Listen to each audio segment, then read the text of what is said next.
également la culture nagro. Voilà, on annonce l'arrivée du maire Nestor Ido, la première autorité de la commune de Saint-Étienne est donc sur place ici, à la maison des jeunes de Saint-Étienne. Merci d'être là, merci. De se lever pour accueillir la première autorité de la commune de Saint-Étienne.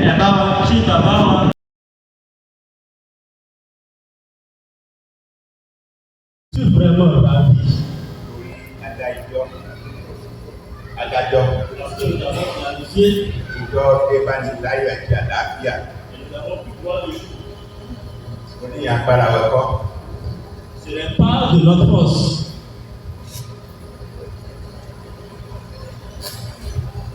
Bí kò ṣe Olúwa lọ́rùn yé ọ̀kadà. C'est la grâce de l'Éternel. Síwájú gbogbo Avant tout pour nous, Ọlọ́run náà ló pín yín.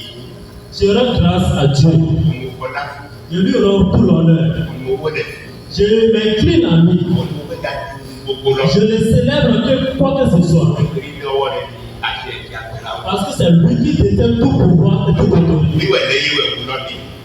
Wíwẹ̀ lẹ́yìn wẹ̀ kú lọ́dí. Si nous sommes en vie, cela lui appartient. Nílò níbọ̀ ní jẹ́ Vous bẹ́ẹ̀. allez redire celui qui coordonne tout. Òun kọ́lá. Alors je lui rends gloire. Mo tún wá padà. Et en revanche, Ẹ̀wẹ̀ kí ẹ̀wẹ̀ oyè ìlú kọ̀ọ̀dọ̀kọ̀ yóò ti wẹ̀ ní ìjókòó je ìkàlẹ̀. voudrais aussi remercier toutes les autorités ici présentes. Ó ní kan ilé oyè tí ò ní fi lọ́lọ́run pè síbẹ̀. Personne ne peut pas accéder à un poste si Dieu ne le permet pas. Ọlọ́run ló gbogbo èyí síbẹ̀. C'est Dieu qui vous a placé. Mo fa ìdúpẹ́ fún Ọlọ́run ọ̀ka yẹn. Alors je remercie ce Dieu-là qui vous a élu. Mo jẹ́ aláyọ̀ púpọ̀. Je suis vraiment ravi Torí pé ní àbáṣepọ̀ ń bẹ láàrin. parce que nous avons une franche collaboration. Ìyẹn náà ló mú lọ́wọ́ yẹn ká tó Malgré vos différentes occupations, ẹyọ ẹ̀sìn kò yé kalẹ̀ vous avez pu dégager ce temps láti wá darapọ̀ pẹ̀lú. afin d'être ensemble avec nous. Olùsèsàn oníjẹ ní gbèsè rẹ̀. Et Dieu qui récompense vous récompensera. Ẹ̀ka àkọ́kọ́ Soyez les bienvenus. ẹ̀ṣẹ̀ púpọ̀. Merci beaucoup. Ń wẹ́ kí àwọn yóò jẹ́ ẹgbẹ́ ìṣe ìrìnàjò tó gbéga. Je remercie tous les membres de l'association de l'Auto-Gbéga. Yóò jẹ́ ikọ̀ oríṣiríṣi ọdún wájú wájú. Tous ceux-là qui sont à différentes positions, Èyí náà pè ní ẹgbẹ́ iṣẹ́ lé ní lọ́wọ́. c'est vous qui nous avez appelés, vous avez confié la tâche. Wọ́n sì dúpẹ́ pé ní ìrọ̀lẹ́ yín fẹ́rẹ̀ hàn láàrin rẹ̀. Et je vous remercie parce que ce soir vous êtes présents au milieu de nous. Kò sí òun yẹ ẹ̀ṣẹ̀ lẹ́yìn yìí. Nous ne pouvons faire quoi que ce soit en votre absence. Iná mi tó pọ̀ pé ní ẹ̀dí darapọ̀ pẹ̀lú òní. Je suis vraiment ravi parce que vous êtes ensemble avec nous. Olùsèsàn oníjẹ iná ní gbèsè iṣẹ́ yẹn ṣe. Et Dieu qui récompense ne manquera pas de vous récompenser. Dúpẹ́ fún ìránṣẹ́ Ọlọ́run tó ló kàn jọ̀kan yóò ti wà ní kalẹ̀. Je remercie les serviteurs de Dieu ici présents aussi. A sì gbàgbé láti sọ fún àwọn olókùn lẹ́yìn Et je voudrais profiter de l'occasion pour dire à ceux qui sont encore en arrière ìrírí àti bẹ́ẹ̀. que nous avons déjà commencé. Wọ́n dára ṣàṣà àwa darapọ̀ pẹ̀lú òní. De ne pas hésiter à se mettre ensemble avec nous. Ayọ̀ lọ́jẹ́. C'est vraiment joyeux. Ọ sì yẹmu yọ dára ju pé ká kẹ́kọ̀ọ́ rà nílò papọ̀ àfúyàjọ. Et c'est vraiment merveilleux que nous soyons ensemble et que nous fêtions. Gbogbo ènìyàn pè lọ́kùnrin lóbìnrin. Tous ceux-là que nous avons invités, que ce soit hommes ou femmes, Ṣé ojúṣe ìrọ̀lẹ́ ilẹ̀ àwa darapọ̀ pẹ̀lú òní? et que vous avez abandonné vos différentes occupations, vous êtes ensemble avec nous, Olúwa ẹ̀sán ilé sàn. Dieu vous récompensera. Gbogbo ẹ̀yin eléré yẹ ẹ̀sìn. Et vous, le groupe artistique, Kò tọ̀nà owó. ce n'est pas affaire d'argent de moyens. Wọ́n sì dúpẹ́ pé púpọ̀. Et je vous remercie énormément. Dáwó lè bóni. Vous n'avez pas fixé un peu pour nous. Lọ́wọ́ ṣáàdì àwọn ẹni máa ń gbọ́ jẹ́ ní lọ́wọ́. Vous n'avez pas exigé de l'argent avant de nous répondre. Gbogbo ìmúra yẹ ìmúra ìpele ìpàlọ́ kò ní kó ṣe. Tout en vos formations, tout ce que vous avez fait, vous n'avez rien exigé de nous. Ìyá àti sọ ìyọ́jẹ́ ìlépa ẹgbẹ́ náà fún yín. Lorsque nous avons présenté les objectifs de l'association, Ẹni pé yóò kó lójú fún yín. et cela vous a vraiment plu, Ó wù yín láti darapọ̀ pẹ̀lú et que vous avez vraiment désiré Ó wù yín láti fẹ́rẹ̀ d'être mọ̀ láàrin wọn nírọ̀lẹ́. présent au milieu de nous ce soir. Iná mi dùn Je púpọ̀. suis vraiment ravi. Ó bẹ̀rẹ̀ ṣe Je vous remercie infiniment. sàn ní jẹ́ ilé gbèsè. Et Dieu qui récompense ne manquera pas de vous Bẹ́ẹ̀ récompenser. sàn fún yẹn sàn fún ìdílé yìí. Vous récompensera ainsi que vos familles. Ẹ̀ṣẹ̀ kéré ní mẹ́sẹ̀. Et vous aurez de fruits abondants. Ó ní bẹ́ẹ̀ láti wá sọ kó ní pé rí. Alors je vous dis ainsi. ló kó níjọ papọ̀ sí bí yọ̀. L'objectif capital pour lequel nous sommes mis ensemble ce soir. Ẹgbẹ́ Ìdẹ̀nẹ̀gbó ó ti wáyé kì í ṣe ọdún kẹfà. L'association Ìdẹ̀nẹ̀gbó tó Ìgbéga a vu le jour il y a de cela 6 ans. A sì dúpẹ́ fún Ọlọ́run ló bá níbẹ̀. Et nous rendons grâce à Dieu qui a commencé avec nous. A sì dúpẹ́ fún bí iná tẹ̀síwájú Ọlọ́run kò nílẹ̀. Et nous le remercions également parce que lorsque nous avançons, il nous a pas délaissé. Gbogbo ọ̀rọ̀ yóò yàn kó ló kàn jọ kan yóò darapọ̀ pẹ̀lú onímọ̀ fẹ́ẹ́ ní sojúṣe ẹ̀sìn pọ̀jọ́ ẹ̀dínkọ̀ yẹ ẹgbẹ́ náà ti wáyé. Ceux-là qu'il a dégagé pour nous accompagner chaque jour, c'est responsabilité pour nous. Àwa ní alábàáṣepọ̀ mọ̀. Nous avons des partenaires. Alábàáṣepọ̀ mọ̀ lẹ́gbẹ̀ẹ́ ní ìlú Benin. Et ces partenaires est dénommé le Club Bénin. Wọ́n ju ẹ̀ ní èdè rẹ̀ ó ti tó gbogbo ọdún lé. Ces partenaires existent aussi dans notre nation il y a de cela 20 ans. Wọ́n ní jẹ́ ayẹyẹ àjọ̀dún ọdún kẹ ogún ọdún ìdílé.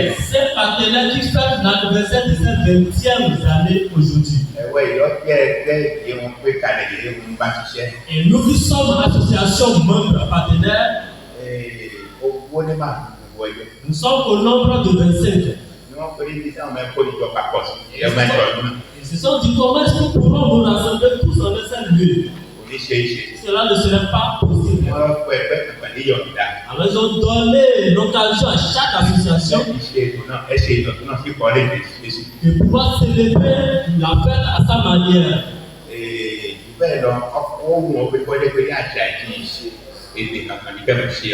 Et de plus, ils ont voulu que nous célébrions la fête avec nos différentes cultures.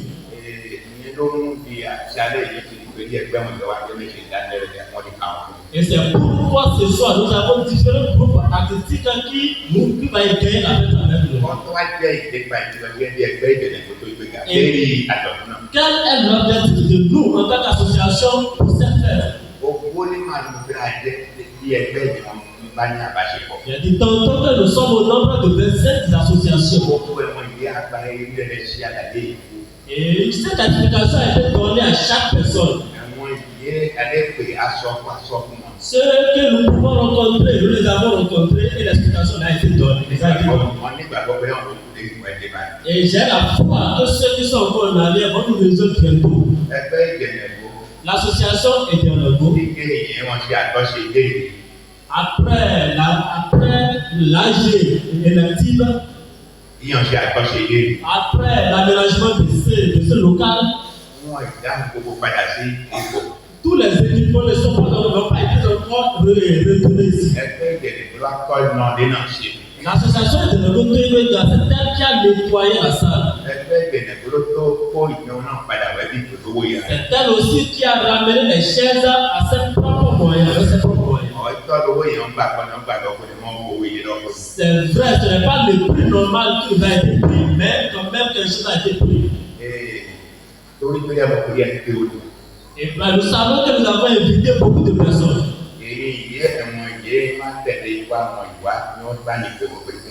Ceux que vous avez invités encore d'autres personnes et qui ne sont pas encore là, appelez-les.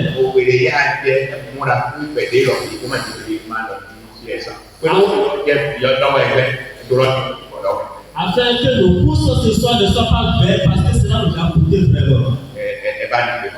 Appelez-les afin qu'ils nous rejoignent. Alors, ce soir, tel que vous l'avez écouté, vous avez déjà acquis par vous êtes en parfait de ces différents programmes. Qu'est-ce que vous Bénin fait avec nous? Je vais vous expliquer cela tantôt. L'association elle-même gère toutes choses avec ses propres moyens. Je vais vous expliquer ce que les activités que l'association aussi mène elle-même. Alors vraiment soyez à l'aise et suivez-nous dans les programmes. Alors voilà ce que nous allons faire. L'association Ìdẹ̀nẹ̀gbó. Veuillez écouter correctement le nom. Elle est dénommée Ìdẹ̀nẹ̀gbó tó Ìgbéga. Ce nom-là, qu'est-ce que cela implique? Donc parmi toutes les langues sur notre territoire, il y a certaines langues pour valoriser. Et il y a d'autres langues qu'on peut qualifier de sous-langues auxiliaires. Et la langue nago finit par ces langues auxiliaires. Et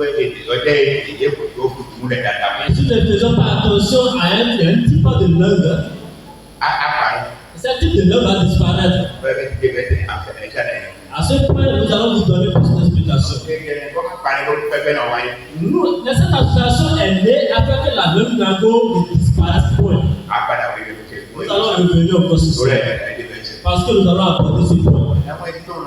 Ce sont ceux-là qui nous aident actuellement.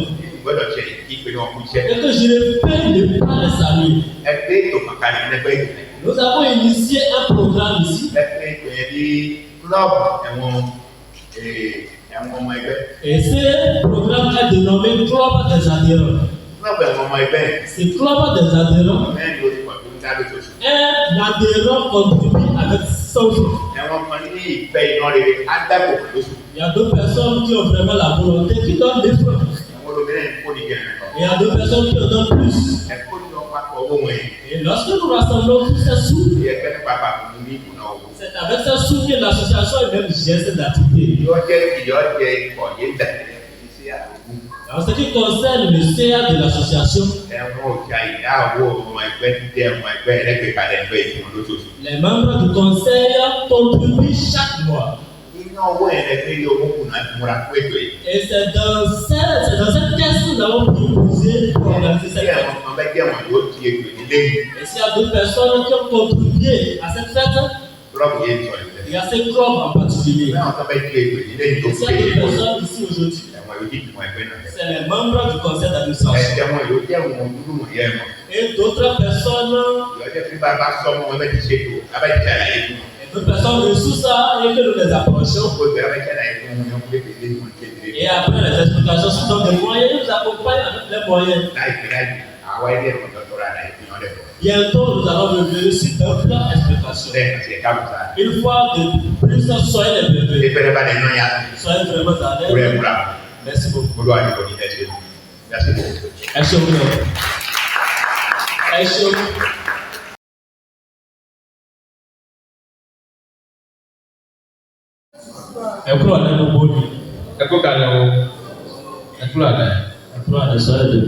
beaucoup. Bonne fête. Nous fêtons. Donc, monsieur le président du conseil d'administration de l'association Idianagoto Ikiga, et tous les membres de son conseil, je n'oublie pas tous ceux qui constituent ma délégation, le premier adjoint ouvert et tous les CA présents.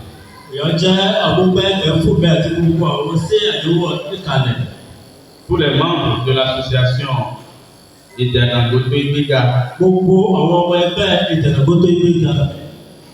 je suis heureux de me retrouver parmi vous ce soir. Je suis heureux en ce sens que l'événement qui nous réunit est un événement important. Cet événement, pour moi, s'inscrit dans le sens de la reconnaissance et de la gratitude.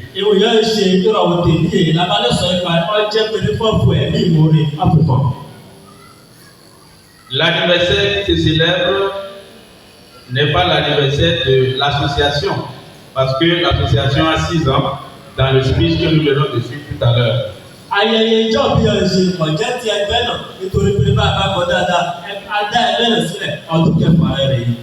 Mais c'est l'anniversaire des partenaires de taille qui accompagnent l'association que nous appelons Wycliffe Bénin.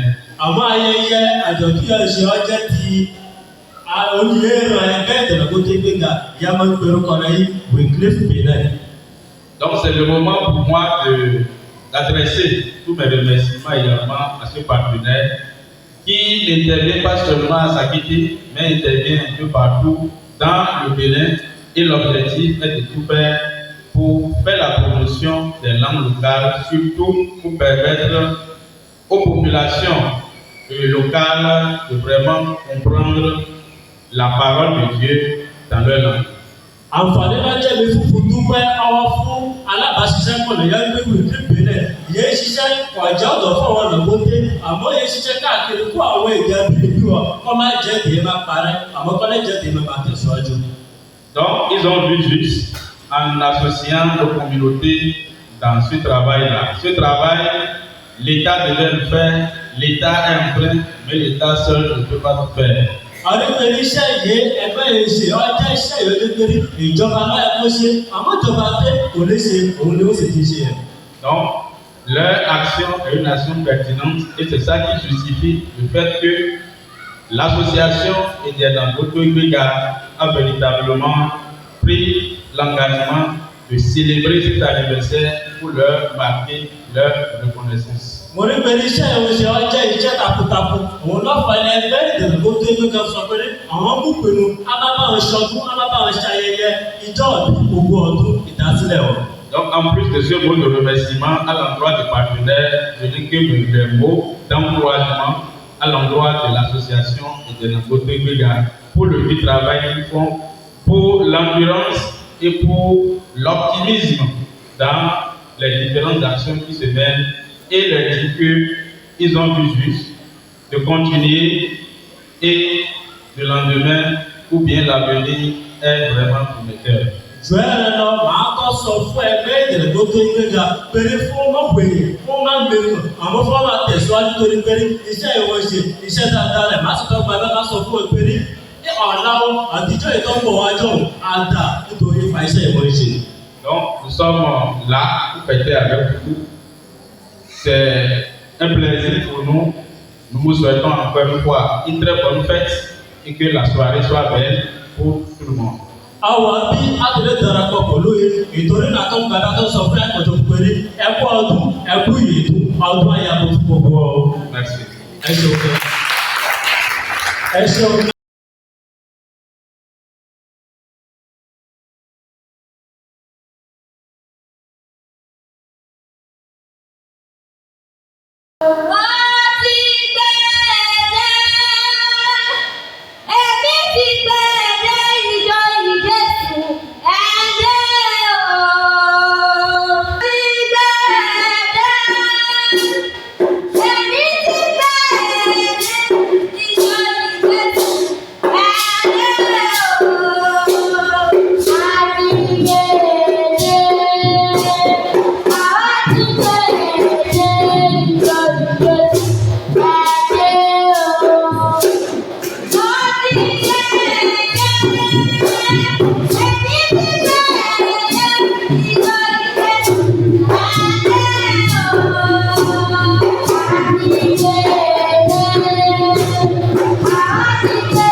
Thank you.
Ovationnez très très fort cet enfant, s'il vous plaît. Tous vos applaudissements. De la merci qui est dans mon intro, de la tribune applaudie en faux. Voilà ce que l'association et à ma votre vive cette association fait la promotion et la valorisation de la culture Nago. Merci donc à la troupe des enfants du colon.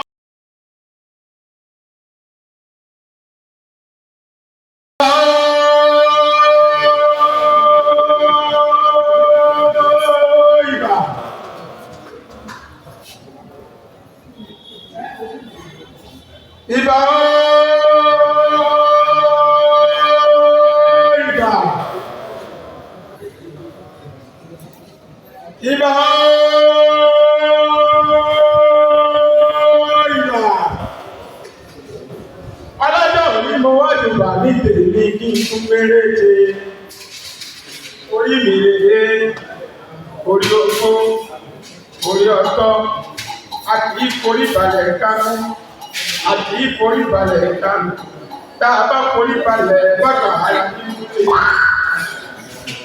Ọlọ́dọ̀ ni mo wá rìn rà ní tèmi tún méréje. Èmi gbàgbà lọ́wọ́ owó olóògùn ọba. Ọmọ ìṣàdébù ni ní kì í jà ọdún tán. Ajẹ́lẹ̀ ìlú ni ó ń bẹ pẹ̀lú wa. Ìyẹn ni ṣé àbí.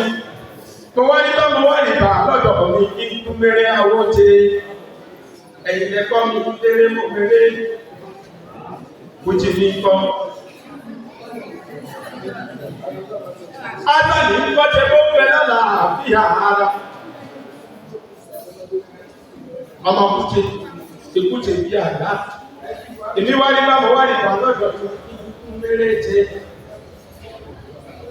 Ìjẹ́ mo jẹ́ olóko gbọ́dọ̀ lọ ibò gbogbo olóto owó gbọ́dọ̀ lọ. Eré yìí jẹ́ ní tèmi àbá yìí ṣe.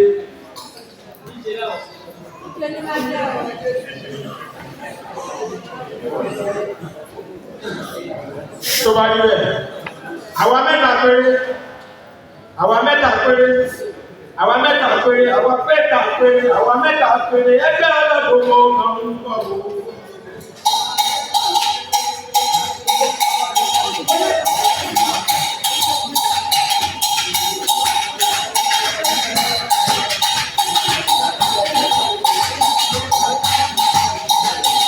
Àwa mẹ́ta péré, àwa mẹ́ta péré, àwa mẹ́ta péré. Ẹgbẹ́ ọlọ́dún ọmọ ń bọ̀ wò. Ẹgbẹ́ ọlọ́dún ọmọ ń bọ̀ wò. Àwa mẹ́ta péré. Ẹgbẹ́ ọlọ́dún ọmọ ń bọ̀ wò. Àwa mẹ́ta péré. Ẹgbẹ́ ọlọ́dún ọmọ ń bọ̀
Mọ̀yà wá kí ẹ báyìí lọ òde.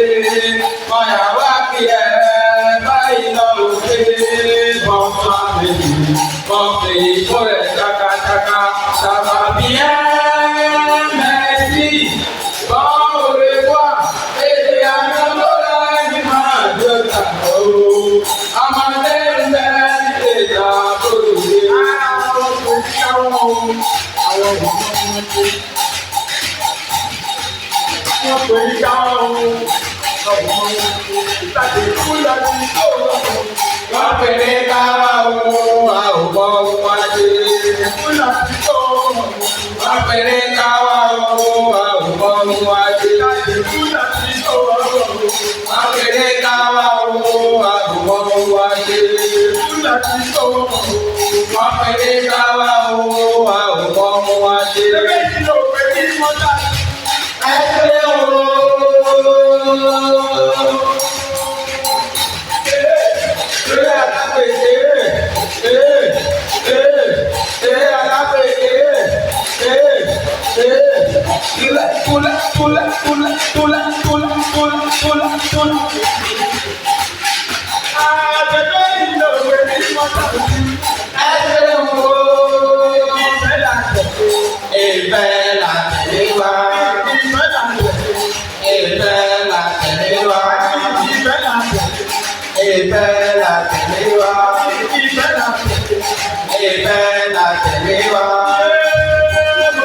Olele majoba ìyàwó olele. Olele majoba ìyàwó olele. Olele. Olele. Olele. Olele. Olele. Olele. Olele. Olele.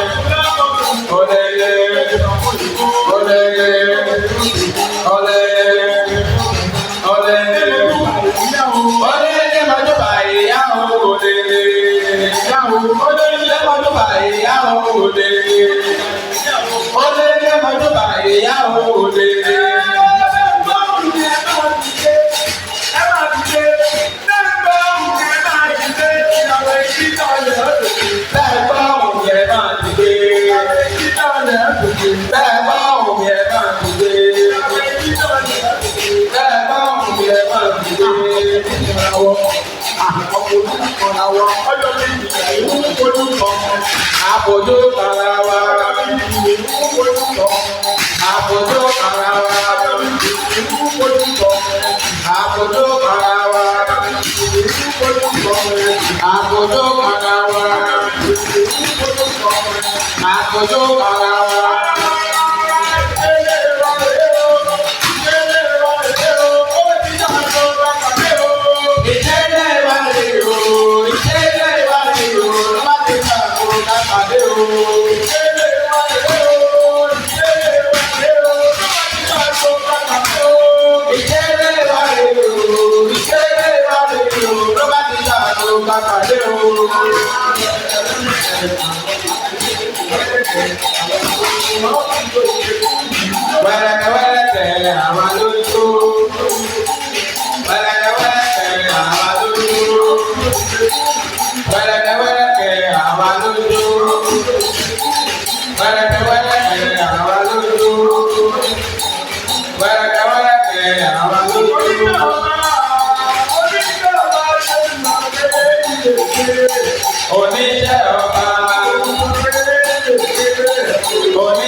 Bí mo bá lọ bí ilé o, àjẹrè ilé tó kó, mo máa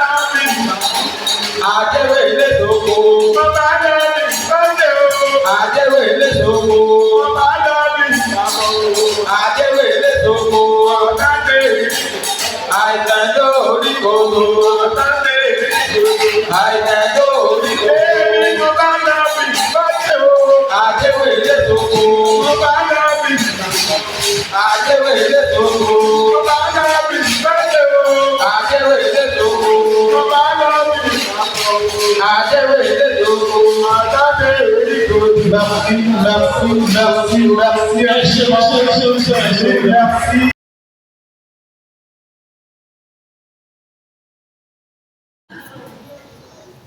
Ìbálọ́wọ́ Ẹlẹ́dùmarè ọba kọ́dá ayé ọba àṣẹ̀dá ọ̀run. Ìbálọ́wọ́ gbogbo ìpèdè pátá tó ń bẹ lọ́dún ìpèdè pátá. Àbẹ̀ nínú ìyá moríbà àtẹ̀mí lọ́wọ́ àtẹ̀mí lọ kí n tó mọ̀ lọ. Ọmọ ìtajẹ̀kú ni mí kì í ṣàyẹnu sọ. Ìbá kúṣi ní ásàlì tó bẹ́ ní ìkàlẹ̀ kí n tó péré. Gbogbo ènìyàn ọmọ ànàgọ́. Gbogbo pípẹ́ tí a fẹ́ kan pọ̀. Àwa ẹgbẹ́ rẹ̀ aṣùgbò ẹ̀.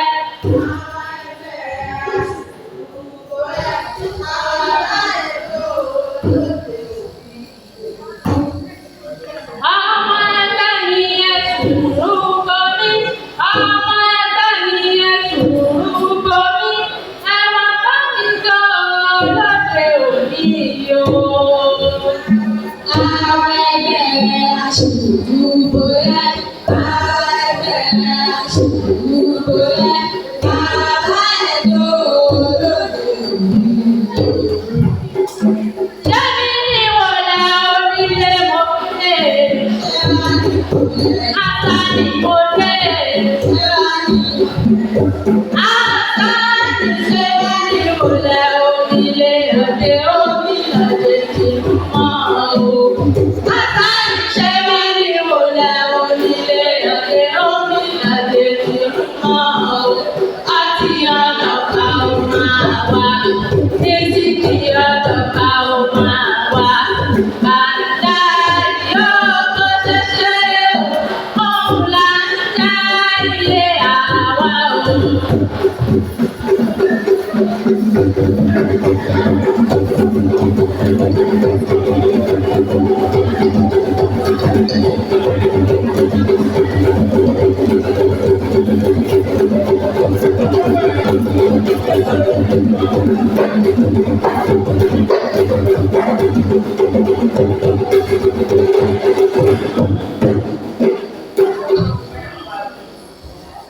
Àṣà ni àwa jáde òní lọ́jọ́ pé. Ibẹ̀ òní lọ́jọ́ pé àkìlẹ̀ pé bàbá. Àṣà ni àwa ìyàwó ẹ̀ lọ. Ilé owó àìsàn lọ́rẹ́ sí. Àṣà ni àwa ìyàwó ẹ̀ lọ. Ilé owó àìsàn lọ́rẹ́ sí.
Ẹni bá dà wá lùtọ́.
àwa má ti kú yàrá wa ká má fàrù yàrá.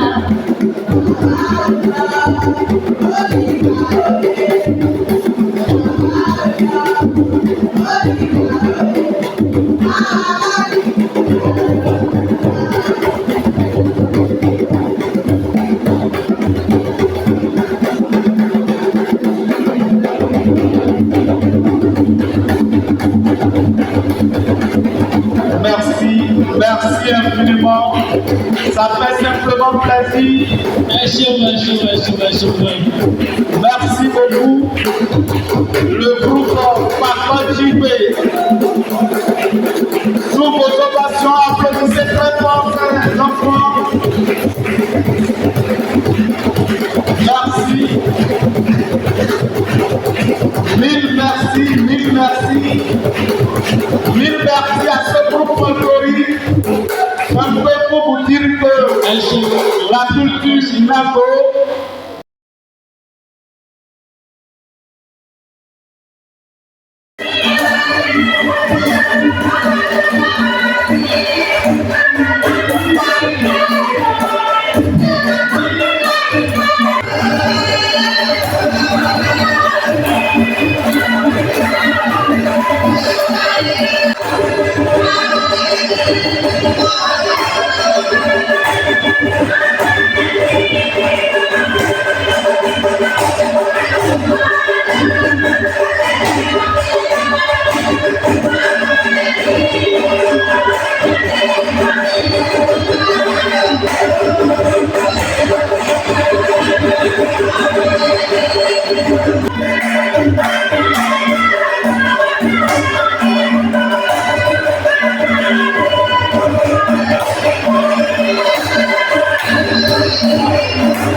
Thank you.